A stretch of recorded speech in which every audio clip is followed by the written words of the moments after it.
News hour morning ಎಡಿಷನ್ಗೆ ಮತ್ತೆ ಸ್ವಾಗತ. ರಾಜ್ಯ ಕಾಂಗ್ರೆಸ್ನಿಂದ ಲೋಕಸಭಾ ಚುನಾವಣೆ ತಯಾರಿ ನಡೀತಾ ಇದೆ. ಲೋಕಸಭೆ ಚುನಾವಣೆಯಲ್ಲಿ ಟಾರ್ಗೆಟ್ 20ಗಾಗಿ ಸಿದ್ಧತೆ ನಡೀತಾ ಇದೆ. ಇವತ್ತು ತಯಾರಿ ಸಭೆ ಇದೆ. ರಾಜ್ಯ ಕಾಂಗ್ರೆಸ್ ಉಸ್ತುವಾರಿ ಸುರ್ಜೇವಾಲಾ ನೇತೃತ್ವದಲ್ಲಿ ಸಭೆ ಇರುತ್ತೆ. ಸಭೆಯಲ್ಲಿ ಕೆಪಿಸಿಸಿ ಅಧ್ಯಕ್ಷ ಡಿಕೆ ಶಿವಕುಮಾರ್, ಸಿಎಂ ಸಿದ್ದರಾಮಯ್ಯ ಭಾಗಿಯಾಗ್ತಾರೆ. ಕೆಪಿಸಿಸಿ ಕಾರ್ಯಾಧ್ಯಕ್ಷರು, ಸಚಿವರು, ಪದಾಧಿಕಾರಿಗಳು, ಡಿಸಿಸಿ ಅಧ್ಯಕ್ಷರು ಭಾಗಿಯಾಗ್ತಾರೆ. 2023ರ ವಿಧಾನಸಭಾ ಅಭ್ಯರ್ಥಿಗಳು ಕೂಡ ಸಭೆಯಲ್ಲಿ ಉಪಸ್ಥಿತರಿರ್ತಾರೆ. ಲೋಕಸಭೆ ಅಭ್ಯರ್ಥಿಗಳ ಮೊದಲ ಪಟ್ಟಿ ಬಿಡುಗಡೆಗೆ ಚರ್ಚೆ ನಡೆಸ್ತಾರೆ. ಫೆಬ್ರವರಿ 15ರ ಒಳಗೆ ಘೋಷಣೆ ಮಾಡೋ ಲೆಕ್ಕಾಚಾರ ಇದೆ. ಭಾರೀ ಕುತೂಹಲ ಮೂಡಿಸ್ತಾ ಇದೆ ಸಚಿವರ ಸ್ಪರ್ಧೆ ವಿಚಾರ. ಡಿಸಿಎಂ ಹುದ್ದೆ ಬಗ್ಗೆಯೂ ಕೂಡ ಚರ್ಚೆ ನಡೆಸೋ ಸಾಧ್ಯತೆ ಇದೆ. ಈ ವಿಚಾರದ ಬಗ್ಗೆ ಸಭೆಯಲ್ಲಿ ಚರ್ಚೆ ನಡೆಯೋ ಸಾಧ್ಯತೆ ಇದ್ದು ನಾಯಕರ ಅಭಿಪ್ರಾಯ ಪಡಿತಾರೆ ಸುರ್ಜೇವಾಲಾ. ಅದಾದ ಮೇಲೆ ನಾಳೆ ಮತ್ತೆ ದೆಹಲಿಯಲ್ಲಿ ಹೈ ವೋಲ್ಟೇಜ್ ಮೀಟಿಂಗ್ ನಡೆಯುತ್ತೆ. 28 ಕ್ಷೇತ್ರಗಳ ಸಂಯೋಜಕರ ಜೊತೆ ಹೈಕಮಾಂಡ್ ಸಭೆ ನಡೆಸುತ್ತೆ. ಟಿಕೆಟ್ ಹಂಚಿಕೆ, ಆಕಾಂಕ್ಷಿಗಳ ಬಗ್ಗೆ ಚರ್ಚೆಯಲ್ಲಿ ಹೈಕಮಾಂಡ್ ನಿರ್ಧಾರ ಮಾಡುತ್ತೆ. ಹಾಗಾದ್ರೆ ಯಾವ ಯಾವ ಸಚಿವರು ಈ ಬಗ್ಗೆ ಏನು ಹೇಳಿದ್ದಾರೆ ಕೇಳಿಸ್ಕೊಳ್ಳಿ. ಜಾತಿಗಳು ಪ್ರಬಲವಾಗಿ ಕಾಂಗ್ರೆಸ್ ಪಕ್ಷ ಜೊತೆ ಗುರುತಿಸಿಕೊಂಡಿದ್ದಾವೆ, ಅವ್ರಿಗೂ ಕೊಡಬೇಕಾಗ್ತದೆ. ಅದಕ್ಕೆ ಹೈಕಮಾಂಡ್ ಹೇಳಿ ಅಂತ ನಿನ್ನೆ ಸಮುದಾಯ ಅಂತ ಆಗೇನಿಲ್ಲ, ಅವ್ರು ಮಾಡಬೇಕಂತ ಅಷ್ಟೇ ಹೇಳಿ, ಅಷ್ಟೇ ಅಂತೇನಿಲ್ಲ. ಮಾಡಬೇಕು, ಎಷ್ಟು ಮಾಡ್ತಾರೋ, ಹೇಗೆ ಮಾಡ್ತಾರೋ, ಯಾರಿಗೆ ಕೊಡ್ತಾರೋ ಅನ್ನೋದು ಅದು ಹೈಕಮಾಂಡ್ ಬಿಟ್ಟಂತ ವಿಚಾರ. ಲೋಕಸಭೆ ಮತ್ತು ಡಿಸಿಎಂ ವಿಚಾರ ಮಾತ್ರ ಚರ್ಚೆಗೆ ಬಂದಿದೆ. ಮನವಿ ಅದೇ, ಡಿಸಿಎಂ ಪ್ಲಸ್ ಸರಿಯಾದ ರೀತಿಯಿಂದ ಲೋಕಸಭೆ ಅಭ್ಯರ್ಥಿಗಳ ಆಯ್ಕೆ ಆಗಬೇಕು. ಈಗ ಡಿ ಕೆ ಶಿವಕುಮಾರ್ ಅವ್ರದ್ದು ಇದ್ದಾರೆ, ಅವ್ರು ಇದ್ದೇ ಇರ್ತಾರೆ, ಅವ್ರದ್ದೇನು ಪ್ರಶ್ನೆ ಇಲ್ಲ, ಅವ್ರು ಡಿಸಿಎಂ ಆಗಿ ಇದ್ದೇ ಇರ್ತಾರೆ. ಅದು ಬಿಟ್ಟು ಹೊರತಾಗಿ ಅದು ನಾವು ಕ್ಲೇಮ್, ಅದು ಸಮುದಾಯವಾರು ಇನ್ನು ಅಡಿಷನ್ ಮಾಡಿದ್ದು ಸಮುದಾಯದ ಪರವಾಗಿ ಡಿಮಾಂಡ್ ಹೇಳಿದ್ವಿ ಅಷ್ಟೇ ಹೊರತಾಗಿ ಅವರು ಡಿಸ್ಟರ್ಬ್ ಮಾಡುವಂಥ ಪ್ರಶ್ನೆ ಬರೋದಿಲ್ಲ. ನಾವು ಈ ರೀತಿ ಕನ್ವಿನ್ಸ್ ಅವ್ರಿಗೆ ಮಾಡಿದ್ದೀವಿ, ಈ ಥರ ರಾಜ್ಯದ ಪರಿಸ್ಥಿತಿ ಹಿಂಗಿದೆ ಹೇಳಿದ್ದೀವಿ. ಡಿಮಾಂಡ್ ಅಂದರೆ ಒಂದು ರಿಕ್ವೆಸ್ಟ್ ಆದರೆ ಹೇಳೋದಿಲ್ಲ. ಡಿಮಾಂಡ್ ಕೆಲವರು ಹೇಳಿದರು ನೋಡಿ, ಇನ್ನೂ ಸ್ಟ್ರೆಂಥನ್ ಮಾಡೋದಕ್ಕೆ ಇದು ಒಂದು ಭಾಗ, ಡಿಸಿಎಂ ಮಾಡೋದಿದ್ರೆ ನೀವು ಅನುಕೂಲ ಆಗುತ್ತೆ ಅಷ್ಟೇ ಪ್ರಸ್ತಾಪ ಮಾಡಿದರು. ಅದಕ್ಕಾಗಿಯೇ ಏನು ಚರ್ಚೆ ಮಾಡಿಲ್ಲ, ಅದು ಹೈಕಮಾಂಡಿಗೆ ಬಿಟ್ಟಿರ್ತಕ್ಕಂಥದ್ದು. ಅದನ್ನು ನಾವು ಸಲಹೆ ಮಾಡ್ಬೋದು, ಸಲಹೆ ಮಾಡಿದ್ದಾರೆ ಕೆಲವರು, ಅದನ್ನು ಅವ್ರು ತಗೊಳ್ಳೋದು ಬಿಡೋದು ಅವ್ರಿಗೆ ಬಿಟ್ಟಿದ್ದು. ಅದನ್ನು ಅದರ ಸಾಧಕ ಬಾಧಕಗಳನ್ನು ನೋಡಿ ತೀರ್ಮಾನ ಮಾಡ್ತಾರೆ. ನನಗೆ ಆದಂಥ ಕೆಲವು ವಿಚಾರಗಳಿದ್ದಾವೆ, ಅದನ್ನೆಲ್ಲ ತಿಳಿಸ್ಬೇಕಲ್ಲ, ಅದನ್ನು ಚರ್ಚೆ ಮಾಡಿದ್ದೇವೆ ಬಿಟ್ಟರೆ ಬೇರೆ ಅದಕ್ಕೇನು ದೊಡ್ಡ ಪ್ರಮಾಣದ ಇದು ಏನು ಅಗತ್ಯ ಇಲ್ಲ. ಅವಶ್ಯಕತೆ ಅಂದರೆ ಪ್ಲಸ್ ಆಗುತ್ತಾ ಡಿಸಿಎಂ ಮಾಡಿದ್ರೆ ಲೋಕಸಭೆಗೆ ಅಂತೇಳಿ ಅಭಿಪ್ರಾಯ ಕೆಲವ್ರು ಹೇಳಿದರು. ಅದನ್ನು ಅವರು ಹೈಕಮಾಂಡಲ್ಲಿ ಚರ್ಚೆ ಮಾಡ್ತೀವಿ ನಾವು ಅಂತ ಹೇಳಿ ಹೋಗಿಲ್ಲ. ಬಹುತೇಕ ಸಚಿವರುಗಳ ಅಭಿಪ್ರಾಯನೂ ಕೂಡ ಡಿಸಿಎಂ ಹುದ್ದೆನ ಇತರೆ ಸಮುದಾಯದವರಿಗೆ ಆಯ್ಕೆ ಮಾಡಿದ್ರೆ ಆ ಸಮುದಾಯದ ಹೆಚ್ಚು ಮತಗಳು ಲೋಕಸಭಾ ಚುನಾವಣೆಯಲ್ಲಿ ನಮ್ಮ ಪಕ್ಷದ ಅಭ್ಯರ್ಥಿಗೆ ಲಭಿಸುತ್ತದೆ ಅಂತಕ್ಕಂಥ ಒಂದು ದೃಢವಾದಂತಹ ಅಭಿಪ್ರಾಯ ಇದೆ. ಆ ಅಭಿಪ್ರಾಯವನ್ನು ನಮ್ಮ ಕೇಂದ್ರದ ವರಿಷ್ಠರ ಮುಂದೆ ನಾವು ಮಂಡಿಸ್ತಕ್ಕಂಥದ್ದು. ಅಂತಿಮವಾಗಿ ನಿರ್ಣಯವನ್ನು ನಮ್ಮ ಕಾಂಗ್ರೆಸ್ ಪಕ್ಷದ ವರಿಷ್ಠರು ನಿರ್ಣಯವನ್ನು ತೆಗೆದುಕೊಳ್ತಾರೆ. ನೋಡಿ, ಸುರ್ಜೇವಾಲಾ ನಿನ್ನೆ ಬಂದವರು ಬೆಂಗಳೂರಿಗೆ, ನಿನ್ನೆ ಭೇಟಿನೂ ಕೂಡ ಮಾಡಿದ್ದೇವೆ. ಭೇಟಿ ಮಾಡಿರೋದ್ರಲ್ಲಿ ಅಭ್ಯರ್ಥಿಗಳದ್ದು ಚರ್ಚೆ ಮಾಡಿದ್ದೀವಿ, ಡಿಸಿಎಂಗಳದ್ದು ಚರ್ಚೆ ಮಾಡಿದ್ದೀವಿ. ನಾನು ಈ ವಿಷಯಗಳ ಬಗ್ಗೆ ನಾನು ಬಹಿರಂಗವಾಗಿ ಮಾತಾಡೋಕ್ಕೆ ಹೋಗೋದಿಲ್ಲ, ಏಕೆಂದರೆ ಇದೆಲ್ಲ ನಮ್ಮ ಪಕ್ಷದ ಚೌಕಟ್ಟಿನಲ್ಲಿ ಚರ್ಚೆ ಮಾಡಬೇಕು. ಈಗ ನಾಳೆ ಅಧ್ಯಕ್ಷರು, ಮುಖ್ಯಮಂತ್ರಿಗಳಿದ್ದಾರೆ ಮತ್ತು AICC ವರಿಷ್ಠರಿದ್ದಾರೆ, ಖರ್ಗೆ ಸಾಹೇಬರಿದ್ದಾರೆ, ಎಲ್ಲರೂ ಅವ್ರಿಗೆಲ್ಲ ಗೊತ್ತೇ ಇದೆ ವಿಷಯಗಳು. ನಾವು ಏನು ಮಾತಾಡಬೇಕು ಆ ಒಂದು ವಿಷಯಗಳನ್ನು ನಾವು ಅವ್ರ ಮುಂದೆ ನಾವು ಮಾತನಾಡ್ತೀವಿ ಮತ್ತು ನಮ್ಮ ಆಂತರಿಕ ಈ ವಿಷಯಗಳ ಬಗ್ಗೆ ನಾವು ಬಹಿರಂಗವಾಗಿ ಚರ್ಚೆ ಮಾಡುವಂಥ ಅವಶ್ಯಕತೆ ಇಲ್ಲ. ಪ್ರಶಾಂತ್, ಬಹಳಷ್ಟು ಚರ್ಚೆಗಳಾಗಬೇಕಾಗಿದೆ. ಎಲ್ಲದಕ್ಕಿಂತ ಮುಖ್ಯವಾಗಿ ಡಿಸಿಎಂ ಹುದ್ದೆ ಬಗ್ಗೆ ಬಹಳ ಜೋರಾಗಿ ಚರ್ಚೆ ನಡೀತಾ ಇದೆ ಕಾಂಗ್ರೆಸ್ನಲ್ಲಿ. ನಮಗೂ ಒಂದು ಕೊಡಿ ಅಂತ. ನೋಡಿ, ಅಧಿಕಾರ ಬಂದಾಗ ಹೈಕಮಾಂಡ್ ಒಂದು ನಿರ್ಧಾರವನ್ನು ಪ್ರಕಟಿಸಿತು. ಸಿದ್ದರಾಮಯ್ಯ ಡಿ ಕೆ ಶಿವಕುಮಾರ್ ನಡುವೆ ಅಧಿಕಾರದ ಹಂಚಿಕೆ ಕಗ್ಗಂಟಾಗಿತ್ತು. ಅನಂತರ ಹೈಕಮಾಂಡ್ ಒಂದು ಫಾರ್ಮುಲಾ ತೆಗಿತ್ತು.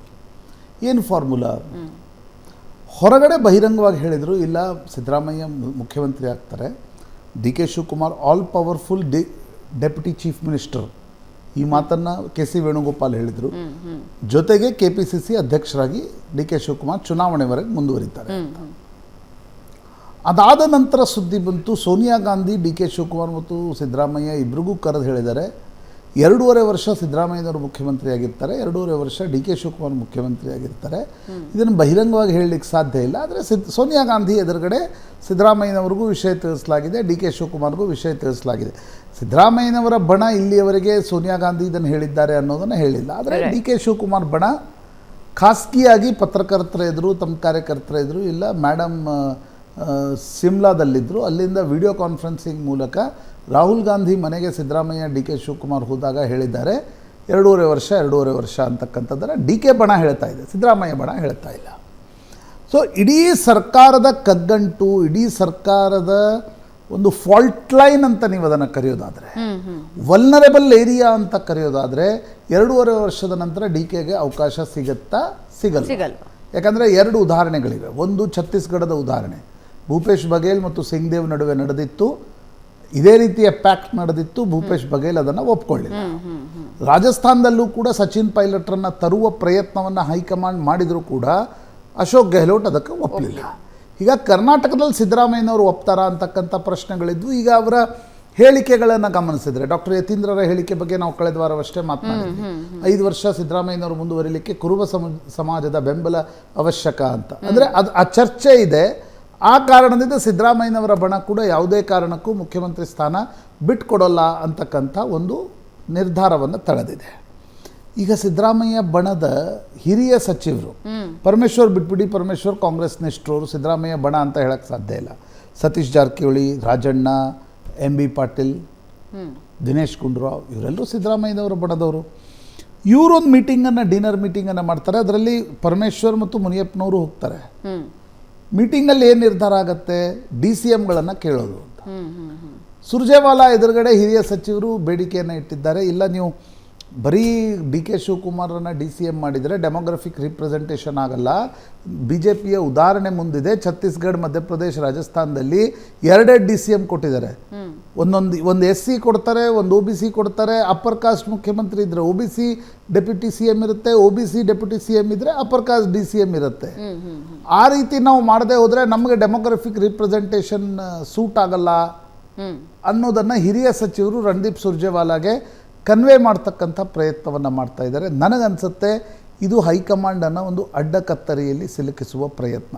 ಕೆಲವ್ರು ಹೇಳ್ತಾ ಇದ್ದಾರೆ, I am not sure, but ಕೆಲವ್ರು ಹೇಳ್ತಾ ಇದ್ದಾರೆ ಇಲ್ಲ, ಈ ಪ್ರಯತ್ನ ನಡೀತಾ ಇರೋದು ಡಿ ಕೆ ಶಿವಕುಮಾರನ್ನು ಐದರ ಅಧ್ಯಕ್ಷ ಅಥವಾ DCM 2ರಲ್ಲಿ ಒಂದು ಮಾತ್ರ ಇಟ್ಕೊಳ್ಳಿ ಅಂತ ಕನ್ವೆ ಮಾಡಿಸ್ಲಿಕ್ಕೆ ಹೈಕಮಾಂಡ್ ಮೇಲೆ ಒತ್ತಡವನ್ನು ಹಾಕಲಾಗ್ತಾ ಇದೆ ಅಂತ. ಆದರೆ ನನಗನ್ಸುತ್ತೆ ಲೋಕಸಭಾ ಚುನಾವಣೆ ಮುಗಿಯೋರಿಗೆ ಆ ಸಾಧ್ಯತೆಗಳು ಕಡಿಮೆ. ಯಾಕಂದರೆ ಡಿ ಕೆ ಶಿವಕುಮಾರ್ ಒಬ್ಬ ಒಳ್ಳೆಯ ಸಂಘಟಕ ಅಂತಕ್ಕಂಥದ್ದು ಪ್ರೂವ್ ಆಗಿದೆ. ಹೀಗಿರುವ ಸಂದರ್ಭದಲ್ಲಿ ಈಗ DCM ಎಷ್ಟು DCM ಅನ್ನುವ ಪ್ರಶ್ನೆ ಬಂದಾಗ OBC ಮುಖ್ಯಮಂತ್ರಿ ಇದ್ದಾರೆ, ಒಕ್ಕಲಿಗ ಉಪಮುಖ್ಯಮಂತ್ರಿ ಇದ್ದಾರೆ. ಒಬ್ಬ ಲಿಂಗಾಯತ ಉಪಮುಖ್ಯಮಂತ್ರಿ ಬೇಕು ಅನ್ನೋದನ್ನು MB ಪಾಟೀಲ್ ಹೇಳ್ತಿದ್ದಾರೆ. ಒಬ್ಬ SC ರೈಟ್ ಉಪಮುಖ್ಯಮಂತ್ರಿ ಬೇಕು ಅನ್ನೋದನ್ನು ಪರಮೇಶ್ವರ್ ಹೇಳ್ತಾ ಇದ್ದಾರೆ. SC ಲೆಫ್ಟ್ ಉಪಮುಖ್ಯಮಂತ್ರಿ ಬೇಕು ಅನ್ನೋದನ್ನು ಮುನಿಯಪ್ಪ ಹೇಳ್ತಾ ಇದ್ದಾರೆ. ಒಬ್ಬ ST ಉಪಮುಖ್ಯಮಂತ್ರಿ ಬೇಕು ಅನ್ನೋದನ್ನು ಸತೀಶ್ ಜಾರಕಿಹೊಳಿ ಹೇಳ್ತಿದ್ದಾರೆ. ಅಂದರೆ ಎಷ್ಟು ಉಪಮುಖ್ಯಮಂತ್ರಿಗಳಾದರು ಮಾಡಿದ್ರು ಅನ್ಕೋಣ. ಒಂದು SC ರೈಟ್, ಮುನಿಯಪ್ಪ ಏನು ಹೇಳ್ತಿದ್ದಾರೆ, ರೈಟ್ ಹೇಗೂ ಮಲ್ಲಿಕಾರ್ಜುನ್ ಖರ್ಗೆ ಅವರಿದ್ದಾರೆ, ರೈಟ್ ಯಾಕೆ ಮಾಡ್ತೀರಿ, ಲೆಫ್ಟ್ ಒಂದು ಮಾಡಿ ಇಲ್ಲಿ ಅಂತ.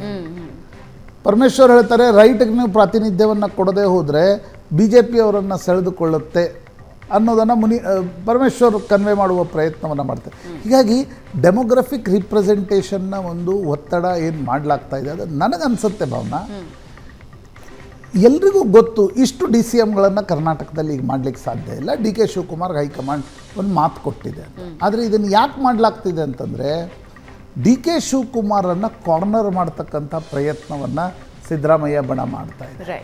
ಡಿ ಕೆ ಶಿವಕುಮಾರ್ನ ಸಾಧ್ಯವಾದಷ್ಟು ಚೆಕ್ ಆ್ಯಂಡ್ ಬ್ಯಾಲೆನ್ಸಲ್ಲಿ ಇಡಬೇಕು ಅನ್ನುವ ಪ್ರಯತ್ನದ ಭಾಗವಾಗಿ ಈ DCMನ ಕೂಗು ಎದ್ದಿದೆ ಅಂತಕ್ಕಂಥದ್ದು ಮೇಲ್ನೋಟಕ್ಕೆ ಸ್ಪಷ್ಟವಾಗಿ ಕಾಣುತ್ತೆ. ಡಿ ಕೆ ಶಿವಕುಮಾರರ ಪ್ರಭಾವವನ್ನು ಹೈಕಮಾಂಡ್ ಕಣ್ಣಿನಲ್ಲಿ ತಗ್ಗಿಸಲು ಈ ಪ್ರಯತ್ನವನ್ನು ಡಿ ಕೆ ಶಿವಕುಮಾರ್ ಸುಮ್ಮನೆ ಕುಳಿತಿದ್ದಾರಾ? ಅವರು ಸುಮ್ಮನೆ ಕುಳಿತಿಲ್ಲ. ಅವ್ರೇನು ಮಾಡ್ತಿದ್ದಾರೆ, ಅವರು ಹೈಕಮಾಂಡ್ ಹೇಳ್ತಿದ್ದಾರೆ ಎಲ್ಲ ಹಿರಿಯ ಸಚಿವರನ್ನು ನೀವು ಚುನಾವಣೆಗೆ ನಿಲ್ಲಿಸಿ, ನಿಮ್ಗೆ ಸೀಟ್ ಜಾಸ್ತಿ ಬೇಕಾ, ಹಿರಿಯ ಸಚಿವರನ್ನ ನಿಲ್ಲಿಸಿ, ಹೊಸ ಕ್ಯಾಂಡಿಡೇಟ್ ಹುಡುಕಿ ನೀವು ಲೋಕಸಭಾ ಗೆಲ್ಲಕ್ಕಾಗಲ್ಲ, ಹಿರಿಯ ಸಚಿವರನ್ನು ನಿಲ್ಲಿಸಿ ಅನ್ನೋದನ್ನು ಡಿ ಕೆ ಶಿವಕುಮಾರ್ ಹೇಳ್ತಿದ್ದಾರೆ. ಅವ್ರ ಪ್ಲ್ಯಾನ್ ಏನು, ಹಿರಿಯ ಸಚಿವರನ್ನು ನಿಲ್ಲಿಸೋದು. ಗೆದ್ದರೆ ದಿಲ್ಲಿಗೆ ಹೋಗ್ತಾರೆ, ಸೋತ್ರೆ ಅವ್ರನ್ನ ಇಟ್ಕೊಂಡು ಯಾಕೆ ಮಂತ್ರಿ ಮಾಡ್ತೀರಿ, ಅವರನ್ನು ತೆಗೀರಿ ಅಂತಕ್ಕಂಥ ಒಂದು ಕೂಗೆಬ್ಸೋದು, ಆಗ ಫಸ್ಟ್ ಟೈಮ್ MLAಗಳ ಬೆಂಬಲ ಡಿ ಕೆ ಶಿವಕುಮಾರ್ ಸಿಗುತ್ತೆ. ಇಂಟ್ರೆಸ್ಟಿಂಗ್ ದಟ್ ಇಸ್ ದ ಆಗಿರುತ್ತೆ. Future strategy of Siddaramaiah and D K D K Shivakumar ಬಣ ಅಂತ ಅನ್ಸುತ್ತೆ. ಇಂಟ್ರೆಸ್ಟಿಂಗ್ ಇದೆ. ಒಂದು ಚಿಕ್ಕ ಬ್ರೇಕ್ ತಗೋಣ ವೀಕ್ಷಕರೇ. ಬ್ರೇಕ್ನ ನಂತರ ಮೈತ್ರಿ ಒಕ್ಕೂಟದಲ್ಲಿ ಏನಾಗ್ತಾ ಇದೆ, ಈಗ ಕಾಂಗ್ರೆಸ್ ರೆಡಿ ಆಗ್ತಾ ಇದೆ, ಬಿಜೆಪಿ ಮತ್ತು JDS ಯಾವ ರೀತಿ ಪ್ಲಾನ್ ಮಾಡ್ಕೊಳ್ತಾ ಇದೆ, ಮಾತಾಡೋಣ ಚಿಕ್ಕ ಬ್ರೇಕ್ ಆದ್ಮೇಲೆ.